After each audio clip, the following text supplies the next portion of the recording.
Your podiatrist is the best trained physician to evaluate conditions and injuries affecting your foot and ankle. Some conditions may require surgery.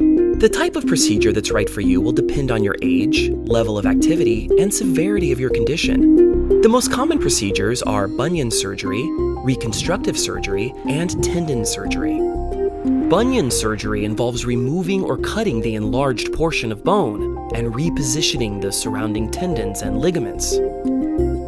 Sometimes more complex repairs are needed in order to regain function or stability, reduce pain, or prevent further deformity or disease. Common surgeries include tendon repair or transfer, fusion of bone, and tumor excision. In some cases, internal and external devices such as bone screws, staples, and casts might be needed to stabilize and repair your bones. Tendon surgery may be needed to fix acute injuries, tendon ruptures, or certain chronic conditions that require the lengthening, shortening, or rerouting of tendons. Your APMA member podiatrist will review your medical history and perform specific tests beforehand to ensure you have a successful surgery and a full recovery.